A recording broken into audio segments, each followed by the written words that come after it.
सभी साथियों को वसंत पंचमी की बहुत बहुत शुभकामनाएं।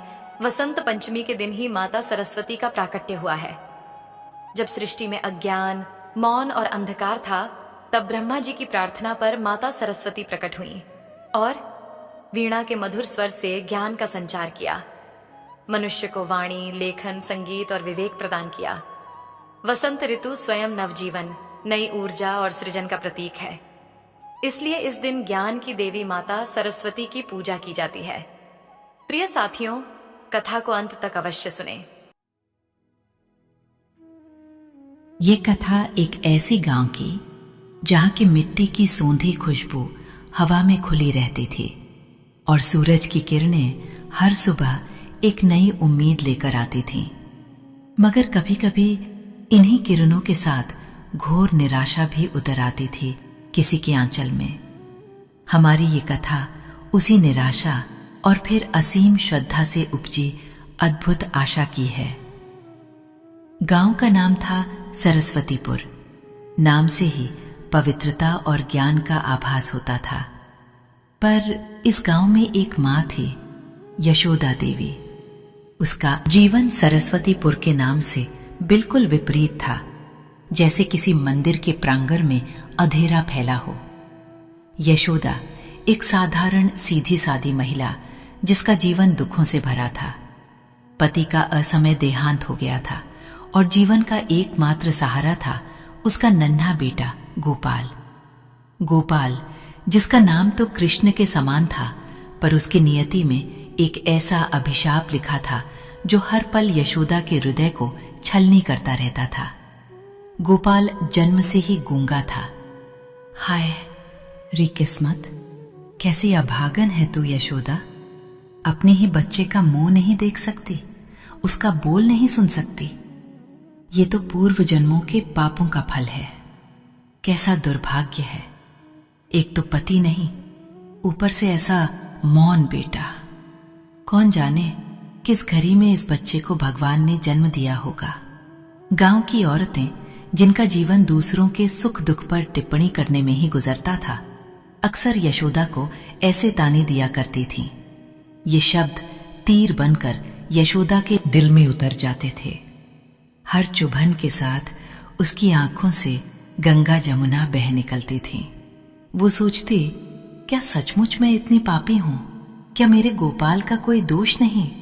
वो तो अभी अबोध है, फिर क्यों उसके हिस्से में ये मूकता आई? गोपाल, हाँ गोपाल। उसका सुंदर शांत मुखमंडल, उसकी बड़ी बड़ी काली आंखें, जिनमें अक्सर एक सवालिया निशान तैरता रहता था। वो अपनी मां को देखता जब वो गांव की औरतों के तीखे बोल सुनकर फूट फूट कर रोती थी। नन्हा गोपाल, जिसे बोलना नहीं आता था, वो अपनी मां के आंचल में मुंह छिपाकर अपनी छोटी छोटी उंगलियों से उसके आंसू पोंछने की कोशिश करता। मां, ये एक शब्द था जो यशोदा अपने बेटे के मुख से सुनने के लिए तरसती थी। पर गोपाल बस इशारों में ही अपनी बात कहता। उसकी आंखें, उसका निश्चल स्पर्श, यही उसके शब्द थे जो यशोदा के हृदय की गहराइयों तक पहुंचते थे। यशोदा के लिए गोपाल केवल बेटा नहीं था, वो उसका जीवन था। उसकी हर सांस गोपाल के लिए चलती थी। उसने गोपाल के होठों पर हजारों बार अपनी उंगलियां फेरी थीं, इस उम्मीद में कि कोई चमत्कार हो जाए और उसके अधर खुल जाए। वो कितनी ही बार आधी रात को उठकर बैठी रहती थी, गोपाल के मुख की ओर ताकती रहती। हे भगवान, एक बार, बस एक बार मेरे गोपाल की वाणी दे दो। मैं सब कुछ सह लूंगी, हर ताना, हर अपमान, बस वो बोल उठे। गांव के वैद्य, हकीम, साधु संत कोई नहीं बचा था जिसके पास यशोदा गोपाल को लेकर ना गई हो। हर दरवाजे पर उसने अपने बेटे के लिए भीख मांगी थी, मेरे बच्चे को वाणी दे दो। हर जगह उसे निराशा ही मिली थी। लोग कहते थे, देवी, ये तो विधाता का लिखा है, इसे कौन बदल सकता है? पर यशोदा का मन हार मानने को तैयार नहीं था। उसकी ममता का सागर कभी सूख नहीं सकता था। जैसे जैसे गोपाल बड़ा हो रहा था, यशोदा की चिंताएं भी बढ़ती जा रही थीं। वो देखती थी कैसे गांव के दूसरे बच्चे खेल कूद करते हुए आपस में बात करते हैं, हंसते हैं, रोते हैं, पर गोपाल वो कोने में बैठा रहता, अपनी मूक दुनिया में खोया हुआ। कभी कभी वो उन्हें खेलते हुए देखता। उसकी आंखों में एक अजीब सी चमक आती, जैसे वो भी उनकी दुनिया में शामिल होना चाहता हो, पर विवशता की बेरियां उसे रोके रखती। यशोदा ये सब देखकर अंदर ही अंदर टूट जाती थी। वो अपने बेटे को कभी उदास नहीं देख सकती थी। मेरा गोपाल, मेरा बेटा, कोई नहीं है इस दुनिया में जो इसकी पीड़ा समझे। बस मैं इसकी जननी हूं और मुझे ही इसे इस पीड़ा से मुक्ति दिलानी होगी। यशोदा ने मन ही मन दृढ़ संकल्प कर लिया था। गांव में एक पुरानी मान्यता थी। कहते थे कि बसंत पंचमी के दिन विद्या की देवी मां सरस्वती का आशीर्वाद सबसे अधिक प्रभावी होता है। अगर कोई मां सच्चे मन से, अटूट श्रद्धा से बसंत पंचमी के दिन मां सरस्वती का मौन व्रत रखे, यानी उस दिन किसी से बात न करे, केवल अपने मन में देवी का स्मरण करती रहे, तो उसकी इच्छा अवश्य पूर्ण होती है। ये व्रत बहुत कठिन माना जाता था, क्योंकि पूरे दिन किसी भी परिस्थिति में मुख से एक भी शब्द नहीं निकालना था। गांव की कुछ वृद्ध महिलाओं ने यशोदा को इस व्रत के बारे में बताया था। पर बेटी, ये व्रत बहुत कठिन है, तू तो अकेली है, गोपाल को भी देखना होता है, कैसे करेगी? एक पड़ोसन ने चिंता व्यक्त की थी। यशोदा ने एक गहरी सांस ली थी। काकी, मेरे गोपाल के लिए मैं आग पर भी चल सकती हूं। ये तो बस मौन व्रत है, मैं सब कर लूंगी। और फिर वो दिन भी आ गया, बसंत पंचमी का पावन पर्व। सुबह की पहली किरण फूटने से पहले ही यशोदा उठ गई थी। मन में एक अदम्य शक्ति का संचार हो रहा था। गांव का मंदिर, जहां मां सरस्वती की प्रतिमा थी, फूलों और पीले वस्त्रों से सजाया गया था। वातावरण में धूप और अगरबत्ती की सुगंध घुल गई थी। हर ओर बसंत का उल्लास था, पर यशोदा के मन में एक गंभीर संकल्प की शांति थी। उसने स्नान किया, पीली साड़ी पहनी, जैसे मां सरस्वती का ही रूप धारण कर लिया हो। गोपाल अपनी मां को इतनी सुबह तैयार देखकर उसकी ओर एकटक देख रहा था। यशोदा ने उसे अपनी बाहों में भरा, माथा चूमा, आंखों ही आंखों में उसे समझाया कि आज वो कुछ नहीं बोलेगी। गोपाल अपनी मूक समझ से अपनी मां के इस मौन को स्वीकार कर रहा था। उसके छोटे से हृदय में भी एक नई आशा का संचार हो रहा था। उसने अपनी मां के गाल पर हाथ रखकर इशारे से पूछा, सब ठीक हो जाएगा मां? यशोदा ने बस मुस्कुराकर सिर हिला दिया। उसकी आंखों में एक विश्वास की लौ जगमगा रही थी। मंदिर में पूजा शुरू हुई। यशोदा सबसे पीछे एक कोने में जाकर बैठ गई। उसने अपने हाथ जोड़े और अपनी आंखें मूंद ली। उसके कानों में गांव वालों की बातें आ रही थीं। अरे, यशोदा तो आज मौन व्रत पर है। देवी देखे, अगर इसका व्रत सफल हो जाए तो गोपाल की वाणी आ जाए। असंभव, विधाता के विधान को कोई कैसे बदल सकता है? पर यशोदा ने किसी बात पर ध्यान नहीं दिया। उसका मन, उसका चित्त, सब कुछ बस मां सरस्वती के चरणों में लीन था। उसका मौन केवल होठों का मौन नहीं था, वो उसके अंतरात्मा का मौन था। एक ऐसी तपस्या जिसमें उसने अपने सारे विचार, सारी इच्छाएं एक बिंदु पर केंद्रित कर दी थी।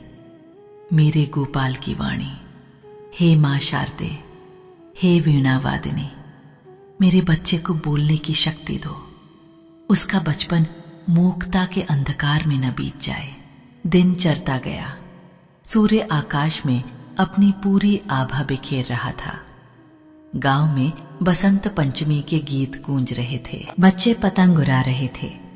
घरों में पीले पकवान बन रहे थे। पर यशोदा, वो मंदिर के कोने में बैठे पत्थर की मूरत बन गई थी। प्यास लगी पर पानी नहीं पिया, भूख लगी पर अन्न का एक दाना भी ग्रहण नहीं किया। कभी कभी उसका मन विचलित होता, क्या सचमुच ऐसा हो सकता है? क्या मेरी ये तपस्या फल देगी? पर तुरंत ही वो इन विचारों को झटक देती, नहीं, विश्वास ही शक्ति है, मेरी श्रद्धा ही मेरा मार्ग है। गोपाल पूरे दिन अपनी मां के साथ ही रहा। वो अपनी मां के मौन व्रत को समझ रहा था। उसने भी आज अपनी मां को कोई बात कहने की कोशिश नहीं की।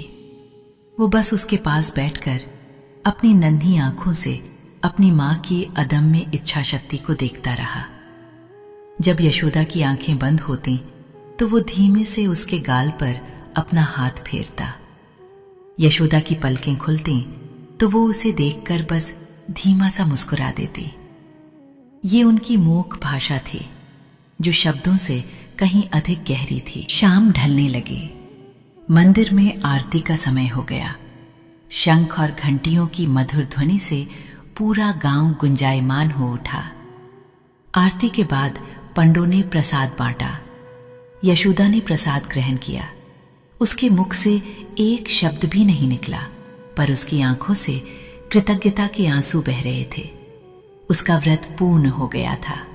अब बस इंतजार था देवी के आशीर्वाद का।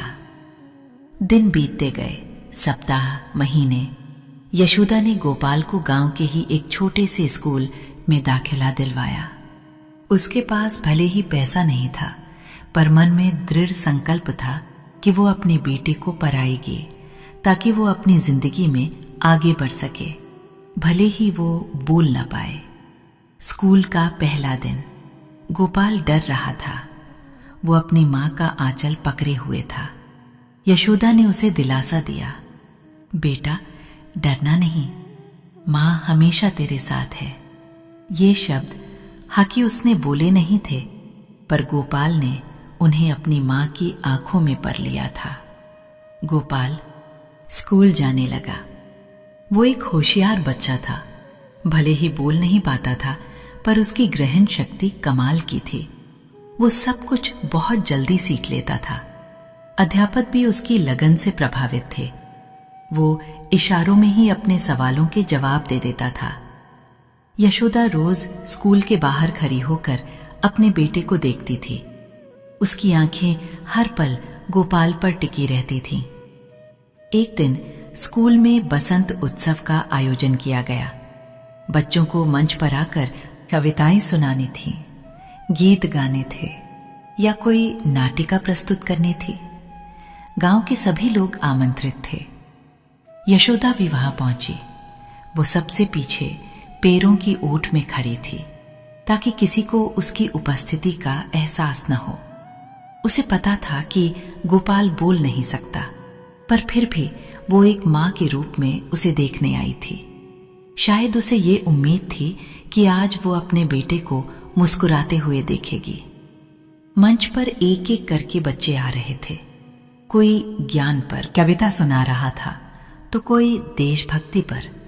पूरा गांव तालियों की गरगराहट से गूंज रहा था। फिर मंच उद्घोषक ने अगला नाम पुकारा। अब हम आमंत्रित करते हैं कक्षा 1 के हमारे नन्हे छात्र गोपाल को। गोपाल, क्या तुम कुछ सुनाना चाहोगे?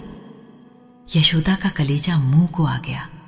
गोपाल, मेरा गोपाल, पर वो कैसे? उसके मन में हजारों सवाल कौंध गए। गांव के कुछ लोग भी फुसफुसाए, अरे ये तो यशोदा का गूंगा बेटा है, इसे क्यों बुला रहे हैं? गोपाल धीरे धीरे मंच की ओर बढ़ा। उसके छोटे छोटे पैर डर से कांप रहे थे। उसने एक बार भीड़ की ओर देखा, फिर उसकी आंखें सीधे अपनी मां को ढूंढने लगीं, जो पैरों की ओट में खड़ी थी। यशोदा ने उसे हिम्मत दी, आंखों ही आंखों में कहा, बेटा डरना नहीं। गोपाल मंच पर खड़ा था। भीड़ में कुछ लोगों की फुसफुसाहटें अब जोर पकड़ रही थीं। ये क्या मजाक है? गोपाल तो बोल ही नहीं सकता। क्या स्कूल वाले भी इसकी मूर्खता का मजाक उड़ा रहे हैं? अध्यापक ने गोपाल से पूछा, गोपाल बेटा, क्या तुम कुछ सुनाना चाहते हो? डरना नहीं। गोपाल ने डरते डरते अपनी मां की ओर देखा। यशोदा का दिल धड़क रहा था। उसे लगा, आज फिर लोग मेरे बेटे का मजाक बनाएंगे। उसकी आंखों में आंसू छलक आए और फिर वही हुआ जिसकी उसने कल्पना भी नहीं की थी। गोपाल ने अपनी आंखें बंद की। उसने एक गहरी सांस ली। उसका छोटा सा सीना ऊपर नीचे हुआ। अचानक पूरे गांव ने एक अनसुनी आवाज सुनी। एक ऐसी आवाज जो किसी ने कभी गोपाल के मुख से नहीं सुनी थी। एक शब्द धीरे से पर दृढ़ता से, मां। पूरा गांव सन्न रह गया। एक पल के लिए पिन ड्रॉप साइलेंस छा गया। किसी को विश्वास नहीं हुआ कि उन्होंने क्या सुना। गोपाल, वो गूंगा बच्चा जिसे कभी बोलना नहीं आता था, उसने मां कहा था। यशोदा की आंखों से आंसुओं की धारा फूट पड़ी। इस बार ये आंसू दुख के नहीं थे, ये खुशी के, आश्चर्य के, कृतज्ञता के आंसू थे। वो दौड़ी हुई मंच की ओर भागी। उसकी सांसें अटक गई थीं। गोपाल भी अपनी मां को देखकर मंच पर से कूदकर उसकी ओर भागा। मां, गोपाल ने फिर कहा, इस बार थोड़ा और स्पष्ट, थोड़ा और जोर से। यशोदा ने अपने बेटे को अपनी बाहों में भर लिया। उसे कसकर गले लगा लिया। मेरा बेटा, मेरा लाल, तुम बोल रहे हो? मेरा गोपाल बोल रहा है। वो रोती जा रही थी, हंसती जा रही थी। ये खुशी उसके लिए इस दुनिया का सबसे बड़ा खजाना थी। गांव वाले जो कुछ देर पहले गोपाल की मूर्खता पर फुसफुसा रहे थे, अब अवाक रह गए थे। उनकी आंखों में भी खुशी के आंसू थे। ये चमत्कार था, एक ऐसा चमत्कार जिसने सब कुछ बदल दिया था। अध्यापक दौड़े हुए आए। गोपाल बेटा, तुम सच में बोल रहे हो? गोपाल ने अपनी मां के आंचल में मुंह छिपा लिया और फिर धीमे से कहा, हाँ मां। बसंत पंचमी के दिन यशोदा की मूक प्रार्थना, उसकी अदम्य श्रद्धा और निस्वार्थ प्रेम सब सफल हो गया था। मां सरस्वती ने उसकी तपस्या स्वीकार कर ली थी। विधाता का लिखा भी मां की अटल श्रद्धा के आगे झुक गया था। उस दिन के बाद गोपाल का जीवन पूरी तरह बदल गया। वो स्कूल में सबसे बात करता था, खेलता था, हंसता था। उसका मां शब्द अब उसका पहला और सबसे प्यारा शब्द बन गया था। वो हर पल अपनी मां को मां कहकर पुकारता और यशोदा का हृदय हर बार उस पुकार से आनंदित हो उठता। गांव वाले भी अब यशोदा को ताने नहीं देते थे। वे उसे देवी समान मानते थे। उसकी श्रद्धा की कथा पूरे गांव में फैल गई थी। वे कहते थे, यशोदा की तपस्या ने तो पत्थर को भी पिघला दिया। मां सरस्वती ने साक्षात दर्शन दिए हैं उसे। यशोदा ने कभी अपने विश्वास को नहीं छोड़ा था। उसकी निस्वार्थ श्रद्धा और त्याग ने असंभव को भी संभव बना दिया था। उसने साबित कर दिया था कि मां का प्रेम और ईश्वर पर उसकी अटूट आस्था दुनिया की हर मुश्किल को पार कर सकती है। गोपाल की खिलखिलाती आवाज अब उसके जीवन का सबसे मधुर संगीत बन गई थी। और हर बार जब गोपाल मां कहता, यशोदा को लगता जैसे स्वयं मां सरस्वती उसके कानों में अमृत खोल रही हों। ये कथा केवल एक बेटे की वाणी वापसी की नहीं थी। ये एक मां की अटूट श्रद्धा, प्रेम और त्याग की अमर गाथा थी, जिसने मानवता को सिखाया कि विश्वास हो तो हर असंभव कार्य संभव है और हर मौन प्रार्थना का फल अवश्य मिलता है। प्रिय साथियों, इस वीडियो में वसंत पंचमी की पावन व्रत कथा यहीं पर समापन होती है। हम कामना करते हैं कि माता सरस्वती जगत की जननी की कृपा आप सभी पर बनी रहे। जय मां सरस्वती, जय हो विद्यादानी।